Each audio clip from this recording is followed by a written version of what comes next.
Now at 9, authorities arrest a second caretaker as the search for the missing Oklahoma 4-year-old continues. Plus, the city of Joplin asked residents to complete a survey on internet connectivity in their home and businesses. And 2024 already has political headaches for both parties. I'm Lauren Blanchard in Washington with more on the classified document probes facing both the current and former commander-in-chiefs. The 4 states' most watched news starts now. Thank you all for joining us tonight. I'm Jalen Banks.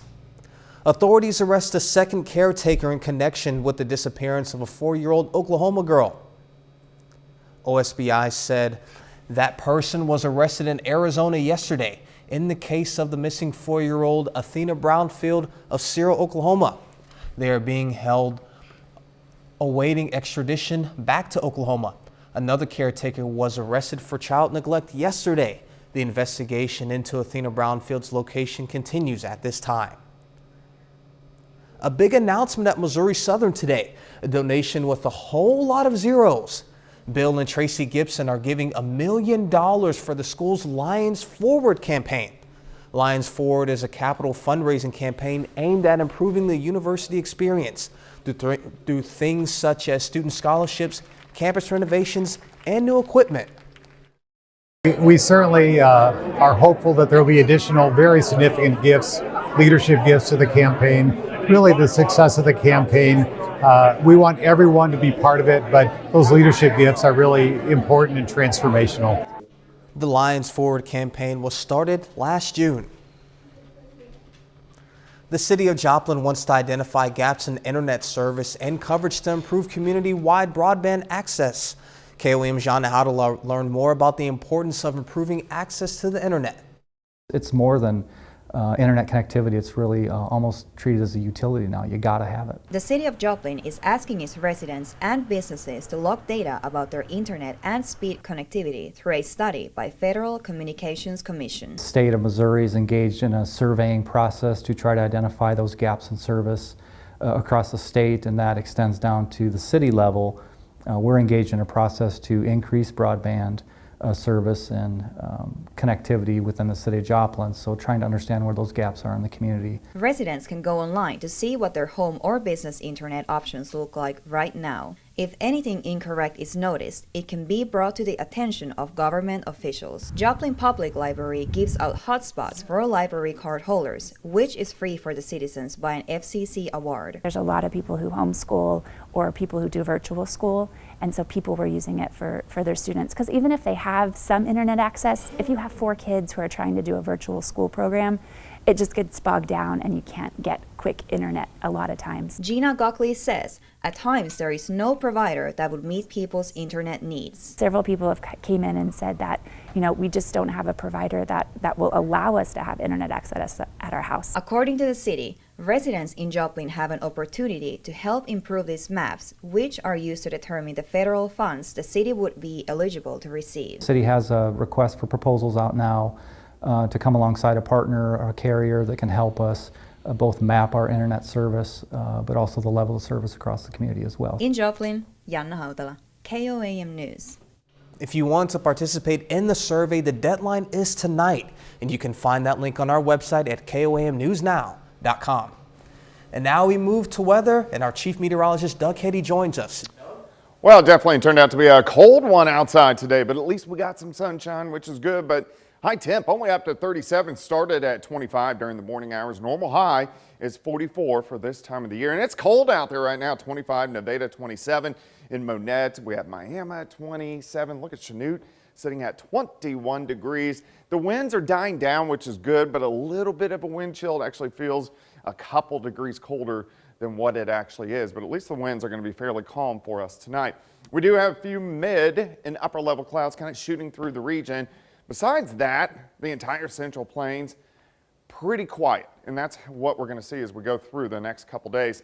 Here's your overnight planner, 24 at 11. We may rise a bit toward dawn. Overnight low of 24 degrees. The winds really pick up over the weekend. We're going to talk about that here in just a bit. And Mackenzie isn't the only very talented artist at Pittsburgh High. 3 students at the school swept the top 3 places in the high school division of the Kansas Youth Art Month flag competition. And first place belongs to Emma McCormick. Hannah Sanford takes second place and Audrey Hetrich gets third. The theme of the flag competition was Your Art, Your Voice. The objective is for students to design a colorful flag that incorporates the theme and also represents the state of Kansas. The White House facing another round of questions today regarding the recent appointment of a special counsel to investigate the classified documents found at President Biden's home. It's raising new questions about the stakes for the 2024 presidential election.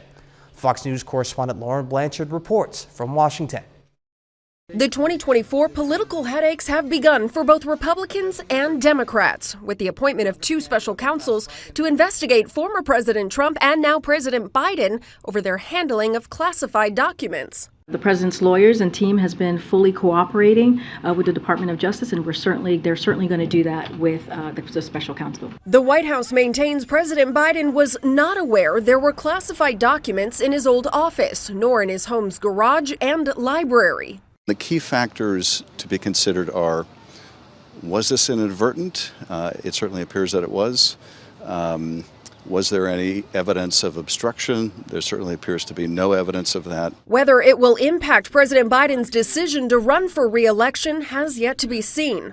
I'll refer those questions to the president. He can speak for himself on that. Former President Trump has already announced his candidacy for 2024. His special counsel, Jack Smith, was appointed back in November after hundreds of classified documents were found at his home in Florida. Republicans allege his case is purely political. Look, this is a pattern of the DOJ getting involved in our elections on behalf of the Democrat Party. It has to stop. The House Judiciary Committee's new chairman, Jim Jordan, said the first thing he'll investigate is President Biden's handling of those classified documents. In Washington, Lauren Blanchard, Fox News. A New York judge has fined 2 Trump companies $1.6 million for criminal convictions, including tax fraud and falsifying business records. It's the maximum possible penalty under New York law. The Trump Corporation and Trump Payroll Corporation were convicted last month of 17 total felonies. No Trump family members were charged in the case. KOAM News at 9 on Fox 14 takes this time to honor another 4-state hero. Dwight Brenforder served in the U.S. Army from 1962 to 1972. The Joplin native was stationed in Vietnam. We salute Specialist Dwight Brenforder, a 4-state hero. Coming up, why remote workers could be soon back in the office. The nation's largest employer, the federal government, allows many of its employees to work from home, and D.C.'s mayor wants to change that. I'm Mallory Rivera in Washington with how it's impacting the local economy coming up. The country's largest employer, the federal government, is facing heat for allowing many of its employees to continue to work from home. The mayor of the nation's capital says it's hurting downtown businesses. Fox News correspondent Madeline Rivera reports from Washington. If the nation's capital looks like it's back to normal, the mayor's office says it's not. Many of these offices are not seeing the traffic they used to see, with a lot of federal workers still working from home. In Washington, D.C., there's about 800,000 jobs. 1 in 4 of those jobs is actually a federal government worker. That share of people is crucial to the city's economy, says the mayor, who's now pushing for the White House to take decisive action and get more federal employees back into the office most of the time. Mickey Mouse can bring their employees back to the office. The nation's largest employer in the federal government can do the same. These agencies develop very, very flexible telework and virtual work practices, and it's obvious from traffic alone that they're not back in the city. The lack of folks coming in is hurting places like Valley Brook T, where business has significantly slowed down. Massachusetts Avenue, which is supposed to be one of the major roads here in DC, but we have very few traffic here, nobody on the street. DC's mayor is also urging the federal government to rethink how it uses its real estate. About a third of DC office space is owned or leased by the federal government. As of November, taxpayers were paying $2 billion a year for those leases in the DC area.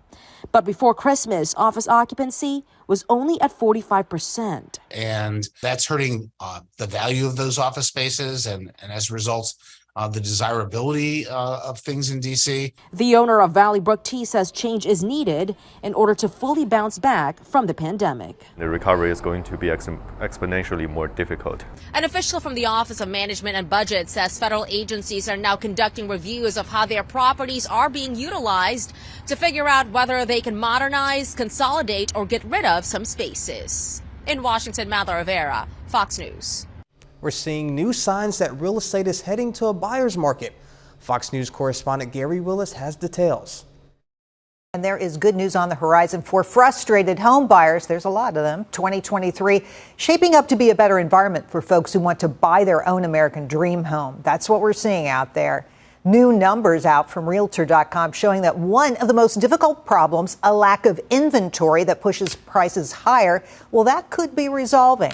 In fact, the number of active listings for existing homes in December were up 54.7%. Moreover, homes are lingering on the market longer, 11 days longer, reducing seller power and enabling buyer.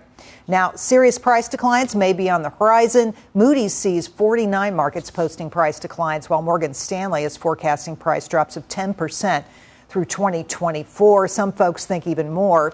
Alan Ratner is a fellow I spoke to. He's an analyst at Zelman & Associates. Those folks called the last housing bust very early and very accurately. Now they're saying prices for new construction may ease this year. Listen. You already see a lot of supply being built up in the pipeline. It's speculative inventory that builders have built up over the last handful of months. We think in order to move that supply and actually sell through it, they're going to have to get way more aggressive in terms of incentivizing, discounting, and ultimately reducing prices. Now, even mortgage rates are starting to moderate, as you know, after hitting a high of 7% last October. Rates continue to ease. Freddie Mac saying rates eased slightly last week to 6.33%. In New York, Jerry Willis, Fox Business. And Chief Meteorologist Doug Heddy is next with a complete look at the forecast. And later we'll hear from the Missouri Southern women's head coach after a big win against Washburn.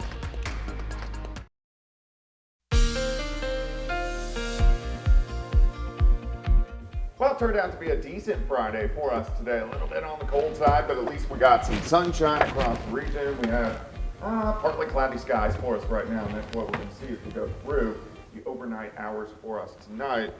Man, this is Rule 101. Put your mic on, Doug. Great job there. But partly cloudy skies, Indigo Sky Casino and Resort. Look at our temps over, see, you're laughing at me, Jalen. Look at our temps over the past 36 hours. Pretty consistent.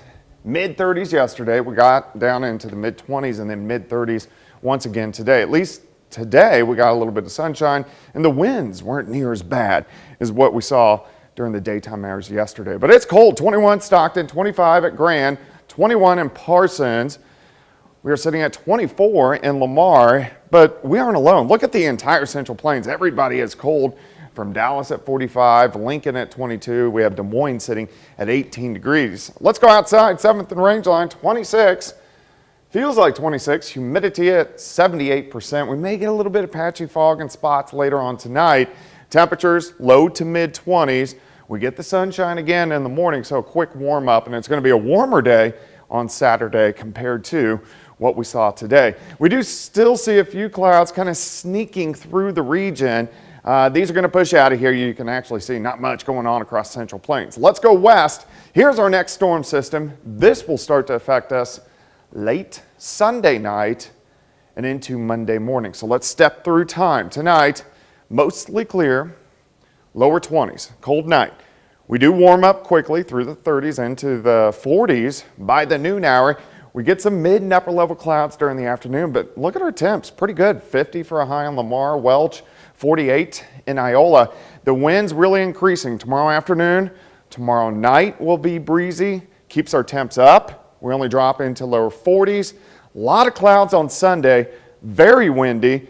The high temps into the upper 50s to near 60 degrees. Now, Sunday night, we'll start to get a few showers popping up, especially after midnight into Monday morning. This is our next storm system, which is mainly going to affect areas on the Missouri side as it shifts on through. All right, 25 in the morning, 46 by noon, high of 50. We'll back down to 49 by 5. Look at the winds increasing. So we're jumping into Sunday. Here's Sunday morning, winds gusting near 40.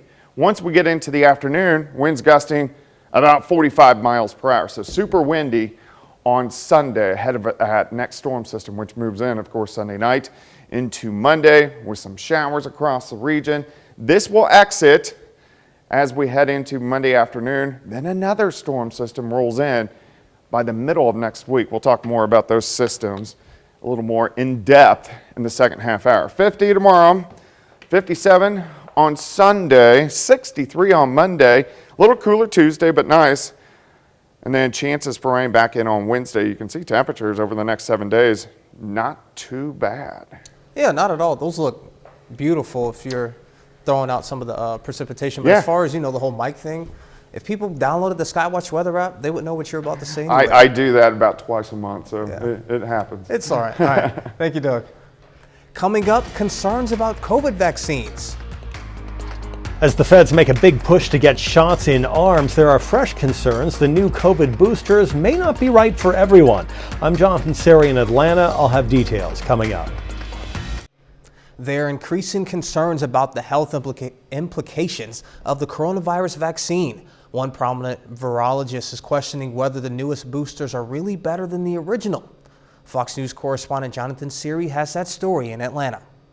The Biden administration continues to urge Americans to get updated COVID boosters targeting both the original strain and the Omicron subvariants BA4 and 5. But a former member of the CDC's Independent Committee of Vaccine Advisors points to 2 studies suggesting the new shots offer no significant advantage over the original boosters. In an opinion published in the New England Journal of Medicine, Dr. Paul Offit suggests booster dosing is best reserved for the elderly and people with underlying conditions, but adds, "I believe we should stop trying to prevent all symptomatic infections in healthy young people by boosting them with vaccines containing mRNA from strains that might disappear a few months later."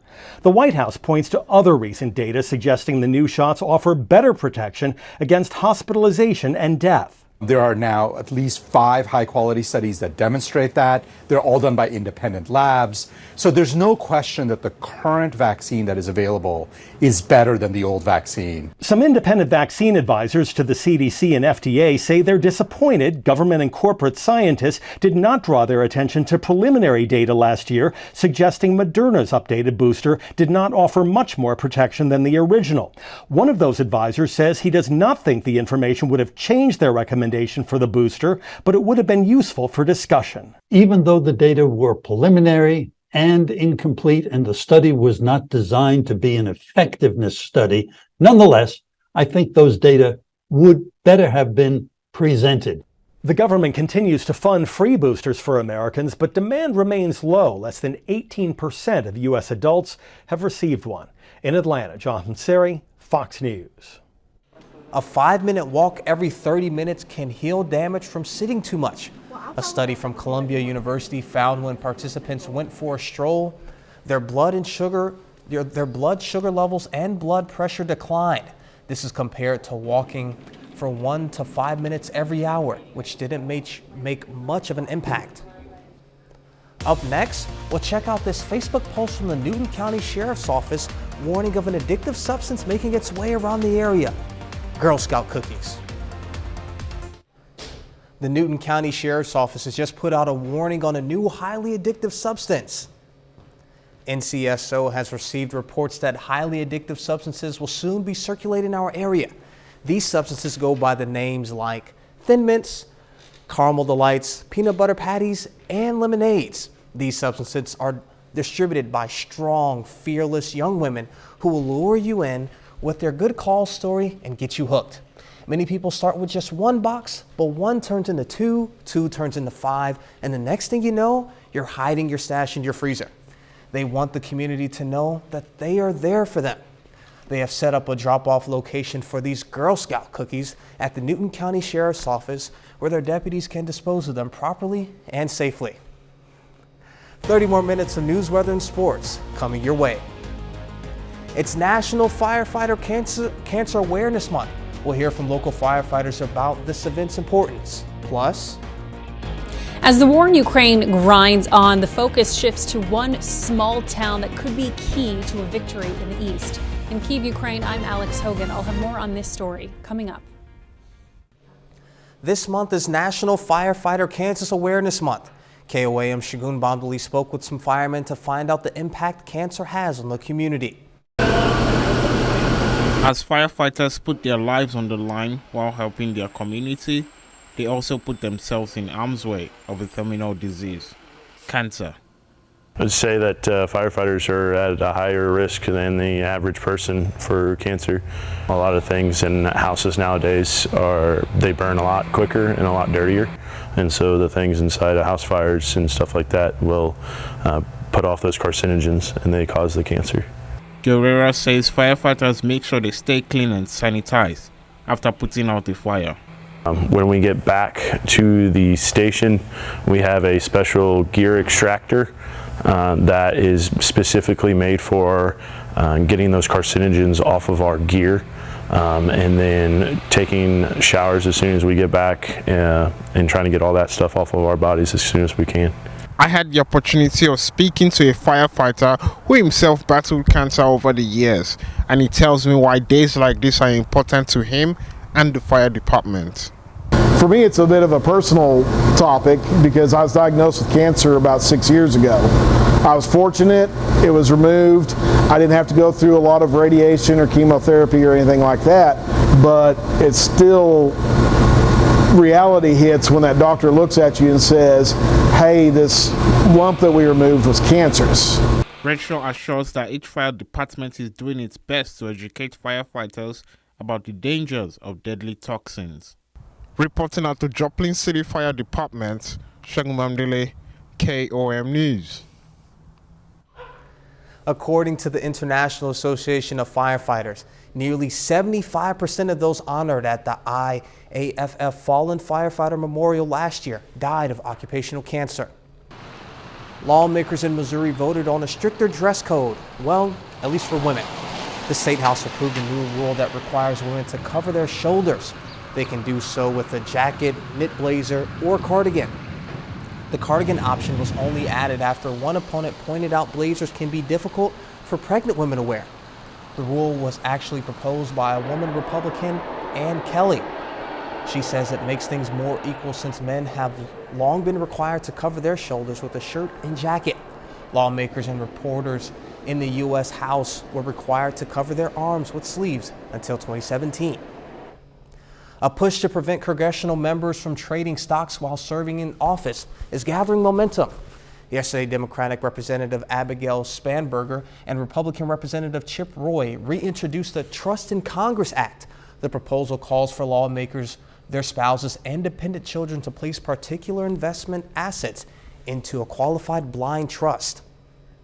It could be a make-or-break battle for both Ukraine and Russia, both pulling out all the stops to take over the key strategic town of Soledar.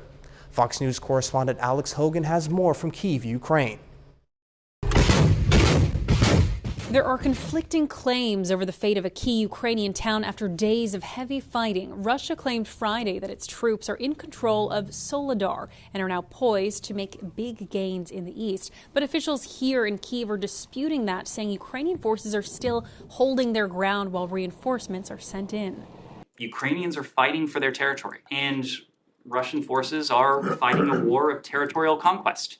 Some observers are also saying the Russians are making a tactical mistake, claiming the fall of Soledar would not mark a significant development on the ground after months of battlefield losses by Moscow. And the prolonged battle is forcing Russia to deplete its supply of troops and ammunition.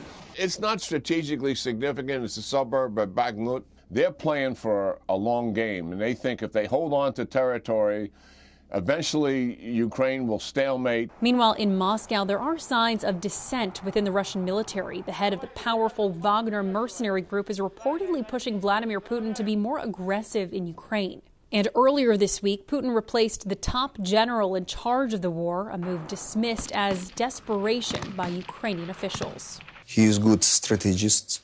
If Putin is sending his best strategists to command the troops on the ground, it means that he is quite desperate. And more help could be coming soon. The British government announcing it will send 12 main battle tanks to Ukraine, putting pressure on other allies to do the same.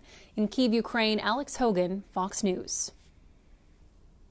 A bit later, how some experts are using ketamine as a new approach to treat mental health.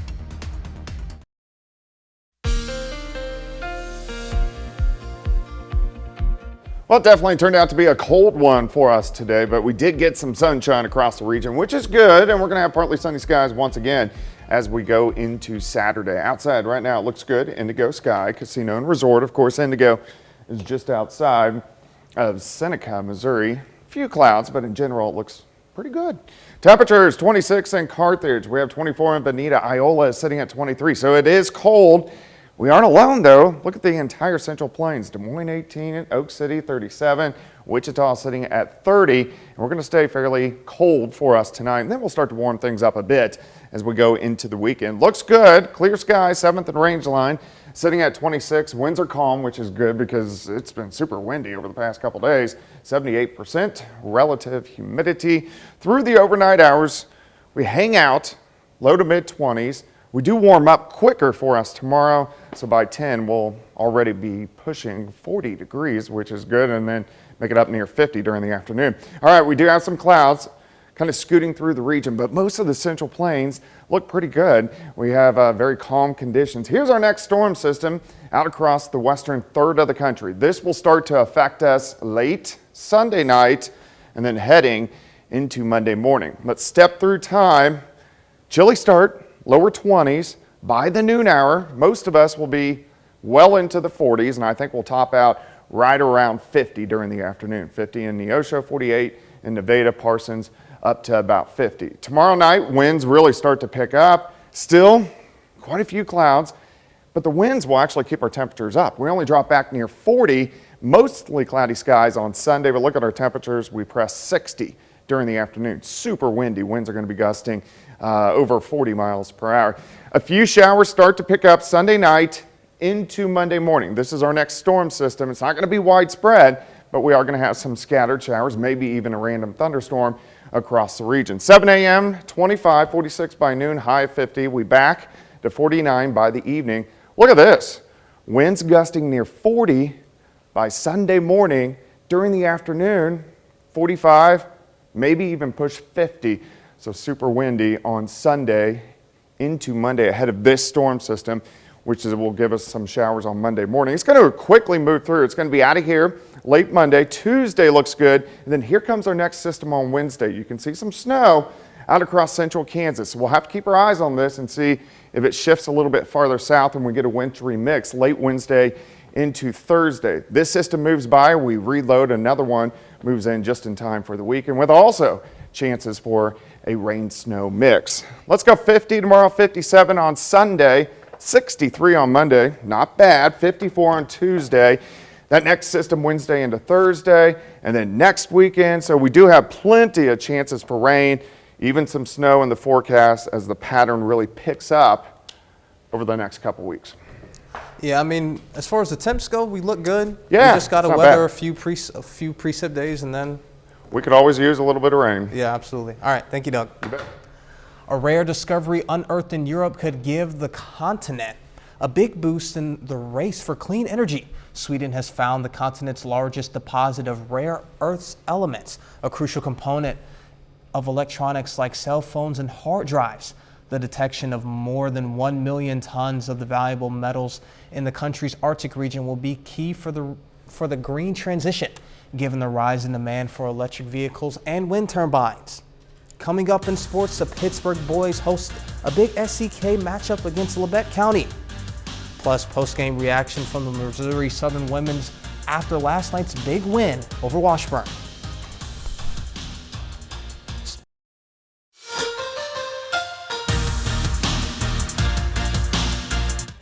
Well, two of the best boys basketball teams in the SEK meet tonight in Pittsburgh. The Purple Dragons welcome in the Labette County Grizzlies this evening. Now, Labette County, perfect 4-0 to start SEK League play. Pittsburgh is 4-1 in the conference.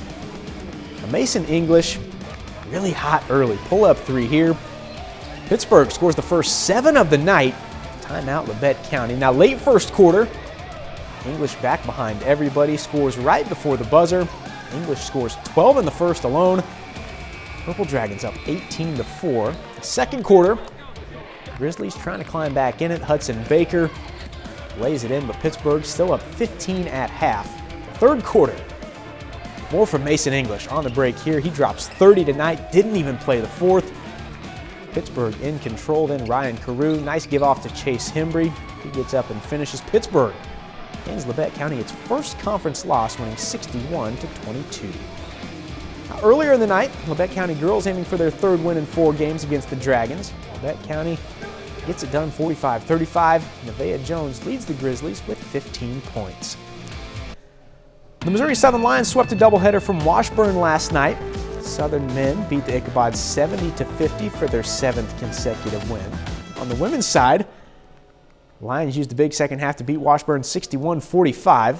Lacey Stokes scored a team-high 18 points, while Maddie Stokes put up 10 points, 15 rebounds. And the third quarter really was the difference last night. Southern outscored Washburn 22-13 in the third and never looked back.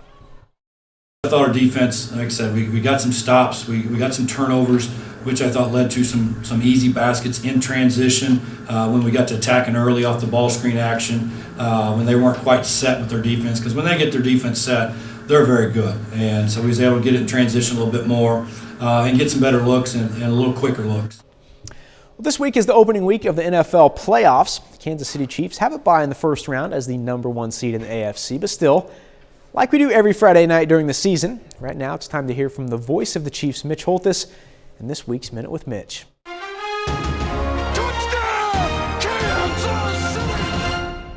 It's time to start the NFL postseason, and the Chiefs Kingdom knows all too well how exciting a playoff run can be. But there are 2 players that come to mind who are as excited as any on the Chiefs roster for these playoffs. One is defensive end Carlos Dunlap, the 2-time Pro Bowler with 100 career sacks. No playoff wins in 13 seasons. The other is wide receiver Juju Smith-Schuster, who has no playoff wins in his career despite being with the Steelers for 5 seasons. It reminds me of former Chief linebacker Derek Johnson, who played 14 seasons and had 1 playoff win, or Pro Football Hall of Fame tight end Tony Gonzalez, who played 17 seasons and had 1 playoff win. Take it from someone who waited 21 seasons before a playoff win. You never forget the first time on this Minute with Mitch.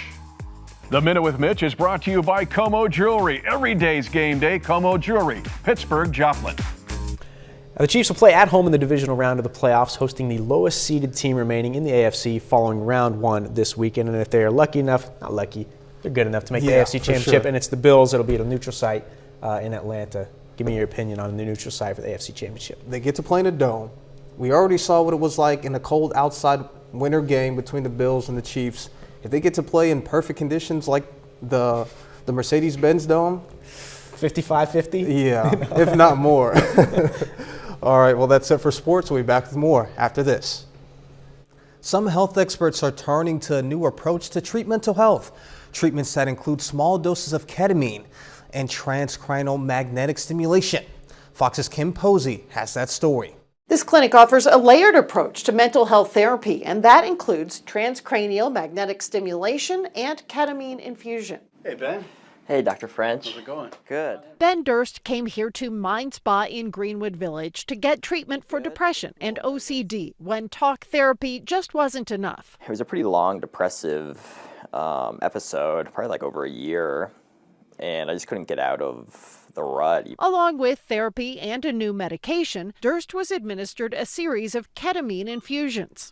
Difficult thought patterns come up, and ketamine gives you the opportunity to kind of observe it more and not get caught up in it, and to kind of find some closure. He also had transcranial magnetic stimulation. These helmets use magnetic fields to stimulate nerve cells in the brain. It was pretty life-changing. Durst says altogether, this layered approach is really helping him. There's a lot more than just medications in talk therapy. Dr. Eric French is the co-founder and medical director of Mind Spa. We've had a very stale field in terms of innovation for a long time, and then when you see things like TMS hit the market and the ability to combine that with ketamine infusion, it's remarkable. He says he's excited to offer so many forms of treatment under one roof. We use multi-layered and integrative forms of therapy to not only hasten the patient's recovery from symptoms,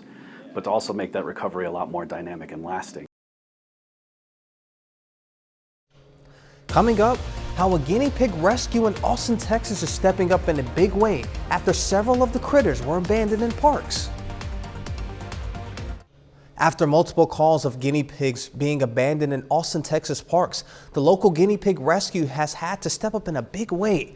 The president of the organization is basically sharing her house with the animals, and it's about to get more crowded. Fox's Jessica Rivera reports. When we get a large dump of this quantity of animals is the fact that I no longer have a kitchen. Elizabeth Mack, president of the Austin Guinea Pig Rescue Group, has turned her kitchen into a foster facility for guinea pigs that she's taken in after getting numerous calls of animal dumpings in the city. Steadily since August of last year, we're getting increasing calls to come rescue guinea pigs in the woods, as well as all of our local shelters are starting to see these animals.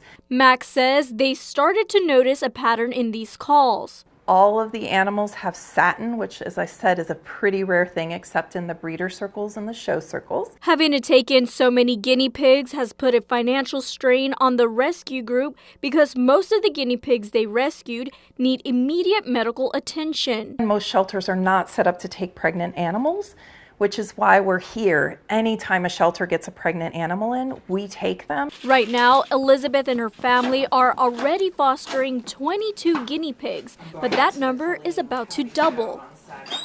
We will have a baby boom in the next 4 to 8 weeks because these ones will be old enough to adopt out. And we have round 2 coming because we just took in a bunch more that we found in the parks. Animal dumping is a serious felony. Violators can see fines and even be put in jail. That's why it's so important for them to know we'll be your amnesty, surrender them, we'll take them. A guinea pig haven. Man, that's awesome. Well, that's our time for tonight, and thank you all so much for joining us throughout the week. But before you go, we'll leave you with the video of animals at the Brookfield Zoo playing with recycled Christmas trees. Be safe, and we'll do this all again next time. See you then.